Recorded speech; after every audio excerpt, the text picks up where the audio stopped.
Step one will be getting your first 10,000. A lot of you that are watching this that y'all are starting from zero. A lot of people feel like they don't have any hope, they don't have any money, like they don't have anything going on. So when I got my first 100,000, this is exactly the way that I did it through business. Basically, I remember when I first launched my credit repair business, I used to post maybe like once a day, every now and then. And then I would spend a lot of other time just posting random stuff, maybe being a Facebook comedian. Christian was popping. Miss Hollywood was popping. High Caliber was popping. Frederick, what up? I would be on there cracking jokes, doing the normal stuff. And I remember I seen Gary Vee say, if you have a business, whatever your business is, you want to post at least 3 times a day. And at the time, that seemed hard. It's like, dang, I got to come up with 3 different things to post every day. And I got to let this go on for the rest of the year. I didn't know where to start, how to do it. And I just basically jumped out there. Now, when I jumped out there, the first thing that I had to do was make my first $1,000 in business. And when I made my first $1,000, I felt like I had a little bit of motion. People was really rocking with me when I made my first $1,000. So then I said, okay, now I need to make my first 10,000. And like Steve Harvey always said, when you aiming for $1 million, you don't need to go from 0 to $1 million. You just need to make your first $10, multiply that by 10. Whatever you did to make that first $10, multiply that by 10, and now you got $100. And whatever you did to make that $100, multiply that by 10, and then that's the kind of like the overview that Steve Harvey got. This is before I even knew about Steve Harvey like that. I really didn't used to follow him. I follow him a lot more now. So 0 to 10,000, it seemed hard. And you got 2 different things going on. Jerpy Bree was popping. Sherry Ronda was popping. You got 2 different things going on. Number one, you have to make the money. Number one, you have to make it. Number 2, you have to keep it. The second one is really the hardest thing, because if you have a business or if you just got life, kids, car payment, rent, whatever, you have overhead. If you got all of these things going on, you have overhead. So yeah, you made 10,000, but you spent 11,000. And that's what's going on in a lot of the communities right now. Hamed Vlogs, what's popping? What's going on? What's going on? We are live. Once you make the first 10,000 and then you spend 10,000, now it's looking like you feel like you're balling, but you're not, because to make 10,000 is one thing, to keep 10,000 is another thing. So once you make it, you got to figure out how to keep it, because you can make 10,000 and spend 10,000 and you still broke. Hamed, what's your question? Dennis was popping. Time to Show the World was popping. Denim Indie was popping. So once you make the 10,000, you got to keep it. Now, some tips on keeping it is, the number one thing is to keep your overhead low. That's why when I was younger, everybody was going out getting into student loan debt. Everybody was going out getting new cars. And I'm like, how you get that? It's like, oh, yeah, my payment ain't nothing but $700 a month, whatever the case may be. I used to look at it like, I don't know if that's what I want to do, because me coming from the streets, when you hustling, you don't know what tomorrow may bring. Hopefully it's a good day. You don't know though. So if you make the money today, we got to set that to the side, because at any point, all of this, what we doing may slow up. So I still had that mindset, and I would just advise everybody that's watching this, keep your overhead low. Keep your overhead low. Let me tell you something, and I'm going to keep it real with you. It's a lot of people on Facebook and Instagram Y'all be following their pages, and they're just living this extravagant lifestyle. Extravagant. Those people, a lot of people are faking it. That's all of them cars is rented. Them cars is rented. Them houses is rented. The jewelry is fake. Most of that stuff is fake. Most of that stuff is fake. They don't show you the grind and the behind the scenes and losing money and having to recoup and having the rough months. They don't show all of that. That's not glorified on social media. So for one, you don't want to follow what somebody else is doing. Those are false expectations right there. Because they're not even the expectations of the person. They're trying to make themselves look a certain way in front of y'all, so y'all would think they balling. Really, y'all are in the same situation. They credit just may be a little better, so they're able to lease the whips. They're able to, rent the Airbnb. You can rent a nice mansion Airbnb for a couple hours. I can rent a mansion right now and go film some content in it real quick, and I can go rent a Lambo and park it outside and shoot a commercial and run it as an ad, and it looked like I'm balling everybody. But I don't like to fake it till I make it, because the money that you spent on faking it could have actually went towards making it. When I bought my Bentley, I bought it cash. Cash. I've never had a car payment in my life, and I didn't pay for it with earned income. I paid for it with passive income. The same exact thing that I be, teaching y'all and telling y'all: passive income. Let the asset pay for the liability. Now, back on track. Your first 10,000 is going to seem really hard to get it all at once. I'm not saying like, okay, I looked up what I made this month. I made 10,000, but I spent 9,500. You only made $500. I'm talking about to have the whole 10,000 at one place at one point.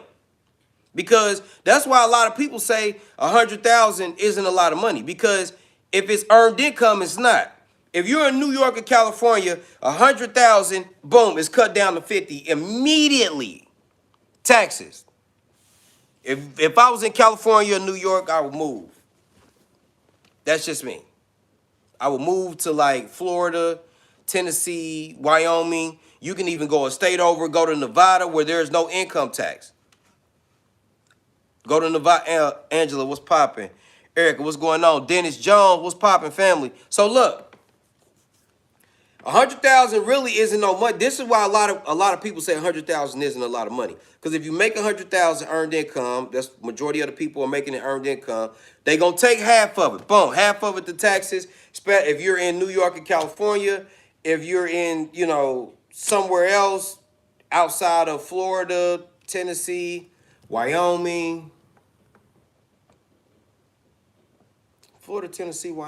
Nevada. It's about 7 states that really don't got no income tax. So if you look at that right there, a lot of people making 100,000 is cut in half. They're making 50. And it look like they balling, they not.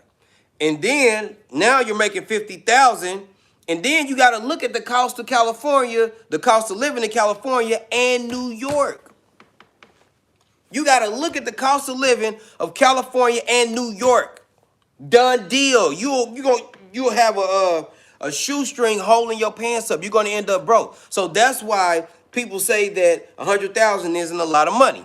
Now, if you earn 100,000, one, in passive income, and two, it's all together, like it's not broken up throughout the year, where you got the whole 100,000 right here, and you can deploy the whole 100,000 into another investment. 100,000 is a bankroll. I don't care what nobody say. I don't care what nobody say. 100,000 is a bankroll. Not if you're making it yearly. No, because you got taxes, then you living every month, and you got a whole bunch of other stuff going on. You're not even going to see 100,000 all together. If you 100,000 all together is a bankroll. I don't care what they say. So from that 1 to 10, it's gonna be tough. Now you want to go from that 10 to 50. It's going to take you a little minute. You don't have to have it all together. You want to go from 10 to 50. Now, for me to go from 10 to 50, to be honest, I will be leveraging real estate or starting a business, something with a low overhead that you can work off of your phone. You want to be able to work your business from your phone. You want to start something with a low overhead. Once you do that, Visionary Male, what's popping? Iconic Combs, what's popping? Once you do that, now you're at 50,000. Now, from that 10 to 50, you may say, like, how am I going to get that? I can probably come up with the 10, but I definitely can't come up with the 50. Okay, if you don't have a plan to get the 50, fine, I'll give you a plan to get the 50. This is what I would do. I would take that 10, and I would put that 10 down on a duplex. You might not even have to use the whole 10. I would put that 10,000 down on a duplex. I would move in one side, rent the other side out. The other side is probably going to cash flow about $1,200 a month, long as it's a 2-bedroom or more. You could get more, but I'm just averaging it out. You let that roll for the first year. You have, what is that, 14,400? Yep, 14,400. And you have about 3% appreciation. Really more, because real estate market doubles like every 10 years. It's been doubling like every 10 years. So that first year, you're going to have 14,000 in rent, 14,400 in rent. And then let's just say if we get a jump, 10% appreciation. Let's just say your duplex, you bought it, moved on one side, fixed it up. Let's say you bought the duplex for $200,000, and now it's worth $220,000. So that $20,000 that's in equity, $20,000 in equity that you have in the duplex, and the $14,000 that you've saved off for rent, that's $34,000 in the first year. That's $34,000 cash money in the first year, right there. So you really only got to do that in 2 years. You got about 60, 70,000 in 2 years. Boom. That's your first 50 right there. And you may say 2 years can be a long time. Guess what? 2 years will be here. Either you're going to be successful with a bankroll in those 2 years, or you're going to be sitting here looking at me pulling this Rolls Royce off the lot in 2 years. The choice is yours. It's yours. The 2 years is coming whether you do this or not. You can let the 2 years come and be regular, or you can let the 2 years come and be successful. The whole choice is yours. Once you got the 60, boom. You can really just keep doing what you're doing, unless you got a new idea and you want to speed it up. To be honest, I would take that 60 and buy another duplex. I would take that 60 or buy 2 more duplexes. I don't know. Well, you probably going to have to probably going to need some work. So you want some sweat equity in it. So I would buy another duplex and then put that extra money into the duplex.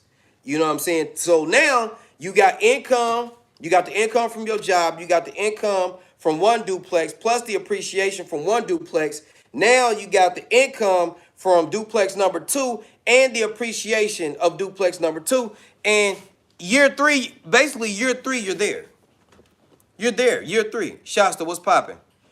Basically, year 3, you're there. Now, what this will require, it will require you can't be popping bottles. You can't be going out to the club. You can't be going shopping. You can't go on no trips, no vacations. You got to let the kids know you're going to be wearing these clothes for about 3 years because, mama got something that she's working on or daddy got something that he's working on. You got to have a conversation with your spouse, and it's really better if you can get your spouse on board. If you can get your spouse on board, you can cut this time in half. All this time that I'm talking about, you can cut in half. Just by having your spouse on board. A lot of people really don't like making these relationships work because a lot of people always think that it's better out there until they end up by themselves. Now, boom, you're going to end up by yourself, Rents is gonna be double. You probably done had another kid in the midst of all of this. Groceries done went up, chicken done went up, beef done went up. You still want to go to the club. The club's gonna be charging 40 to get in. Standard price in a minute. 40 to get in. You gonna want a new car. Interest rates is high. You gonna get a new car payment. They gonna go up on your rent. You gonna want to move into a better neighborhood. The better neighborhood, your rent gonna go up 50 to 100% because now your kids is going to Zionsville School or Fisher School because you want to upgrade. Everything's gonna be expensive. But if you plan on staying in poverty, then you can just go ahead and turn this off because you don't need my help. I can't help you to be regular. You don't need my help to be regular. You can do that on your own. But once you run that up, boom, now you at your first 100,000. And to be honest, I know real estate investing and learning how to buy and stuff like that, it takes some time. You got to understand, what's a deal, how much money has to go into it. Shauna, what's popping? How much money has to go into it? How to find the deal. Like, you don't know anything. So I got a real estate course that y'all can take. I got a course. If y'all want the link, just inbox me, real estate, and then I'll send you the link for the course. It shows you how to buy. It shows you what to look for. It shows you how to find contractors. And it goes through all the different types of loan options that's available to you on top of different credit scores that you got to have with each loan option, setting up your business and everything. It goes through everything. So if y'all want that, just inbox me, real estate. But I will deploy it into real estate, and then let's just say you get another duplex. Latoya, what's popping? You get another duplex. Now you got you got cash flow from 3 duplexes, and you got appreciation from 3 duplexes, and you got depreciation from 3 duplexes. All of those are different sources of income. They're different. But if all you have is your job and you just sit there and you go to work and you come home, you buy you a shirt, you go to the club, you put a Don Julio or 2 bottle on your head, you come back home, you get the kids dressed, you get ready to go to work the next day, nothing changes. Nothing. That's going to be your life. So me personally, when I got my first, I remember when I started, I told this story. Y'all seen it when I first started over. I saved up 10,000 and I put it all. I spent every last dime I had. It was a condo off of 34th from Moeller, interior, right here in Indianapolis, Indiana. The asking price was $12,000. We put the offer in at $10,000. They accepted it. I don't know how I got this property fixed up. I had $863. I had enough money for materials. I painted myself. I did new flooring. I did a bathroom vanity, a toilet. We redid the bathroom. It had what did it have? It had a stackable washer and dryer in the bath. I don't know how I pulled that rehab off with $860-something.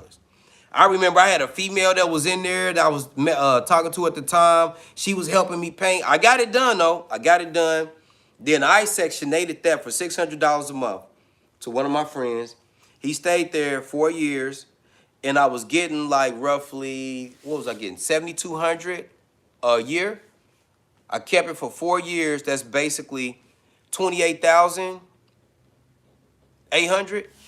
And then I sold it for like $16,000, 16 and some change after he moved out. That put me at $45,000 right there. I took the whole $45,000, deployed it into my next investment, and it rolled over.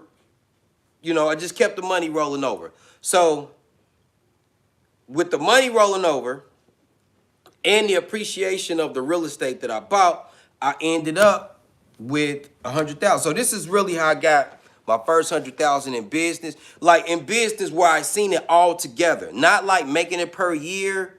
Like they direct deposited $100,000 into my bank account. And basically it was a duplex that I bought for $20,000 back in 2018. It was like in the rest. Like it was bad. I bought it in 2018, went in there, This, my goal was to fix it up because I just wanted the monthly cash flow. Got it fixed up, cash flowing, and a time came because I'm gonna be honest. Like I don't want to keep. I'm not going to keep tying up like hundred thousands of dollars at a time, like cashing out on a property. I'm not cashing out on no more properties. I'm putting the down payment on, and I am financing the rest. So I was like, let me pull some equity out of here. And they came back. Keep in mind, the inside of the duplex was good. The outside of the duplex looked at like, dang, somebody stay there. But if you go in the inside, you're like, wow, it's really nice. And the siding, we had a hailstorm and it blew some of the siding off of it. So the siding was coming off of it when they went and looked at it. And it appraised for $243,000 with the siding blown off of it. So they gave me about $145,000. They gave me $145,000 on the refinance. I had like $13,000 in closing costs, and I ended up with $133,000. Yeah, $133,000, and that's not in a year. That's like all that was all in my bank account right there, right there. So I was able to, now deploy it. I was able to now deploy it, you know? And I would say if I had a regret, somebody said, what's your biggest regret? I would say if I had a regret, I really don't have regrets because I feel like everything that I went through in life led me right to where I am. Whitney, what's popping? How you doing? Makai Remodeling, what's popping? High Caliber, JD, what up? If I had a regret, it would be not keeping all the real estate that I sold, like the multifamily. I remember I bought a duplex at the surplus sale, $3,700, and I ended up selling it to my buddy for $9,000. I sold it to my buddy for $9,000. That same duplex right now is worth $150 all day long. You might be able to get $175 if it's fixed up nice and you come to the table and got it rented and stuff. So I wish I would have kept, especially the multifamily real estate that I had. I should have kept it. It was another bad purchase that I bought at the surplus sale because it was Millersville Drive and I thought it was Millersville Avenue. And I looked at Millersville Avenue and I thought that was the property, but turns out it was like this house is set up on a hill and the roof, the joist was broken in the roof, so it was caving in. And like I paid $15,000 for that. I was just so mad that I just let it go. I was just like, man, I just let it go back to the city, let it go back to the state. I was so mad. How do you get it to the surplus sales? They really don't have the surplus sales anymore. I haven't seen them. They still have the tax sales. The tax sales and the surplus sales are different. I haven't seen the surplus sale. But you can go on Indy.gov and type in surplus sale, and everything will pop up, and you can kind of like look through everything that they have to offer on there. And that's basically how I got my first $100,000 from business all together. Now, making $100,000 in a year, of course, I've did that before. I've did that before this point, but I really don't count that because it doesn't matter what you make in a year because every month you're paying bills, you got a car payment, you got rent, you got light bill, AES is something has to be done about AES. I can't believe like they're letting AES do people like this.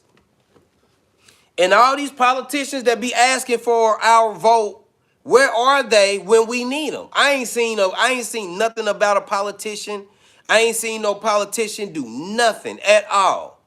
That's why I don't take it serious. I don't take it serious. Because the only time they come out is when they need you. If they don't need you, they not coming out. Because there's no way I'm voting for somebody and AES is out here acting a fool. And these politicians ain't concerned about it because their job is secure. So until I'm voting for whoever put pressure on AES. That's you on my vote, you better get to work. AES is a big problem. So That's how I got my first 100,000. Now keep in mind, this is going to take a lot of discipline. You really gotta lock in. You have to lock in. You have to lock in. And everybody's not going to understand. They're going to be like, but you don't have to do that. You can do this. Well, you got enough money and everybody's goals are different. They going to tell you a whole bunch of BS. Don't listen to them. You got to have tunnel vision and you got to have focus to be able to do it. But if you really want to fast forward, the process, fix your personal credit, fix your business credit, leverage your business credit to buy real estate, personal credit to buy real estate. Use some of your business credit to start a business, get inventory, get new camera, get new equipment, get money for marketing to make more money in your business. And that's how you can basically fast forward the line. So that's how I got my first 100,000. If you're interested in my real estate course, comment real estate below and I'll send you the link. Y'all let me know what y'all want to do. And other than that, I'm going to be live tomorrow. Make sure y'all tap in, lock in, hit that notification. So as soon as I go live, you get a notification right to your email. Peace.